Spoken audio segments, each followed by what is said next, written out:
Hello दोस्तों, स्वागत है आपका हमारे YouTube channel let's learn with Poonam में, जिसमें हम क्लास 10th के प्रश्नों को सॉल्व कर रहे हैं। अभी तक हम 2.1 का जो पहला प्रश्न है उसके 2 पॉइंट को पहले ही सॉल्व कर चुके हैं और तीसरा पॉइंट 6x² माइनस का 3 माइनस का 7x इसे हम आज सॉल्व करेंगे। अब इस क्वेश्चन को सॉल्व करने के लिए हमें ये देखना है कि हमारे सारे पद जितने भी क्वेश्चन में हैं सही तरीके से व्यवस्थित हैं या नहीं। अब इसमें हमें क्या करना है, हमारा क्वेश्चन होना चाहिए ax² प्लस का bx प्लस का c इस फॉर्मेट में, यानी पहले x² फिर x फिर अचर पद होना चाहिए। लेकिन अचर पद हमारे क्वेश्चन में पहले है तो हम लास्ट वाले 2 पदों के स्थान परिवर्तित कर देंगे। कैसे? 6x² माइनस का 7x फिर होगा माइनस का 3, इस तरीके से। अब हमारा ये सवाल सही फॉर्मेट में हुआ है। अब इसे हम सॉल्व करेंगे। अब सॉल्व करने के लिए हमें ये देखना है कि पहले और तीसरे पद का जो गुणा है यानी 6 तिया 18, तो -7x को हम इस तरीके से बांटेंगे कि उन अंकों का गुणा करने पर 18 आना चाहिए और उन अंकों को जब हम जोड़ें या घटाएं तो हमें -7 मिलना चाहिए। अब ऐसे कौन से अंक हो सकते हैं? वैसे तो 6 और 3 का जब हम गुणा करेंगे तो 18 आएगा, लेकिन 6 और 3 को जब हम जोड़ेंगे या घटाएंगे तो हमें 7 नहीं मिल रहा है माइनस का। तो हम क्या करेंगे, हमारे पास वो अंक हो सकते हैं 9 गुणे 2। 9 और 2 का जब हम गुणा करेंगे तो हमें 18 मिलेगा, और जब 9 में से 7 हम घटा देंगे, 9 में से 2 जब हम घटा देंगे तो हमें 7 भी मिल जाएगा। और 7 हमें चाहिए माइनस का, तो हम 9 को माइनस का करेंगे। इस तरीके से हमें माइनस का 7 भी मिल जाएगा और 18 भी मिल जाएगा। तो अब हम क्या करेंगे, अब हमारे क्वेश्चन में हम ये पूरा जो भी हमने सॉल्व किया है इन जिस तरीके से -7x को बांटा है वो हम अपने क्वेश्चन में लिखेंगे। 6x² माइनस का 9x फिर रहेगा प्लस का 2x फिर माइनस का 3। अब हम क्या करेंगे, जोड़े बनाएंगे। जोड़े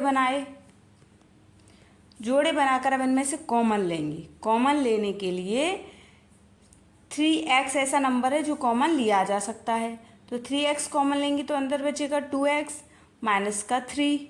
अब जो दूसरा पद है, पहले हम क्या करते हैं, जो हमने कॉमन लिया उसी पद को लिख देते हैं। अब देखते हैं क्या कॉमन लिया जा सकता है, क्योंकि हमारे इस क्वेश्चन में ये दोनों कोष्टक समान आना चाहिए। अब हमने लिख लिया कोष्टक, और प्लस का 1 कॉमन आ सकता है और कुछ कॉमन आ नहीं सकता। तो हमारे पास 2 कोष्टक आ गए। पहला है 2x माइनस का 3, दूसरा है 3x प्लस का 1। अब हम क्या करेंगे, अब हम इसके शून्यांक निकालेंगे। शून्यांक क्या हो सकते हैं, 2x माइनस का 3 इक्वल टू 0, तो 2x इक्वल टू माइनस का 3 जब इक्वल टू के दूसरी तरफ जाएगा तो प्लस का हो जाएगा, और x के साथ जो 2 है वो 3 के बटे में आ जाएगा। तो हमें क्या मिलेगा, x इक्वल टू 3/2। ये हमारा पहला शून्यांक आया। अब दूसरा शून्यांक कैसे निकालेंगे, 3x प्लस का 1 इक्वल टू 0, तो 1 बराबर के दूसरी तरफ जाएगा तो माइनस का हो जाएगा, और जो 3x के साथ गुणे में है वो जब बराबर के दूसरी तरफ जाएगा तो बटे में चला जाएगा। इस तरीके से हमने दोनों शून्यांक निकाल लिए हैं। अब हम क्या करेंगे, सत्यता की जांच करेंगे। सत्यता की जांच करने के लिए सबसे पहले हम अल्फ़ा और बीटा, जैसे कि हमने शून्यांक को ही हम अल्फ़ा और बीटा कहते हैं, तो शून्यांक हमने निकाल ही लिए हैं। अब अल्फ़ा प्लस बीटा, पहला सूत्र लगाएंगे, alpha plus beta equal to -b/a। तो पहले हमें ABC निकालना ज़रूरी है, तो ABC निकालेंगे।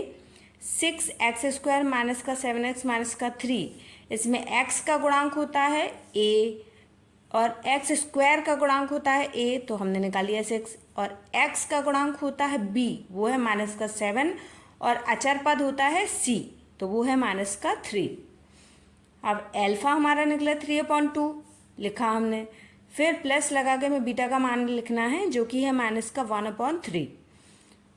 अब सूत्र हमारा है माइनस का b/a, तो माइनस का b हमारे पास है माइनस का 7, तो पहले सूत्र का माइनस आएगा फिर हमारे b का मान में जो माइनस है वो आएगा। उसके बाद बटे में a यानी 6 लिखा जाएगा। अब लघुत्तम लेंगे हम, लेफ्ट हैंड साइड को लघुत्तम से सॉल्व करेंगे। तो पहले तो चिन्ह माइनस आ गया जो कि हमने प्लस का और माइनस का गुणा करने पर लाया है। अब लघुत्तम करने पर 3 दूनी हो रहा है 6। जब 2 का 6 में हम भाग देंगे 3 बार जाएगा, 3 का ऊपर गुणा होगा तो 3 त्रिका 9 आ गया। ऐसे ही बटे में 1/2 के बटे में 1/3 का नीचे वाला 3 जब 6 में भाग देगा तो 2 बार जाएगा, उस 2 का 1 से ऊपर गुणा करेंगे तो 2 आ जाएगा, 2 एकम 2।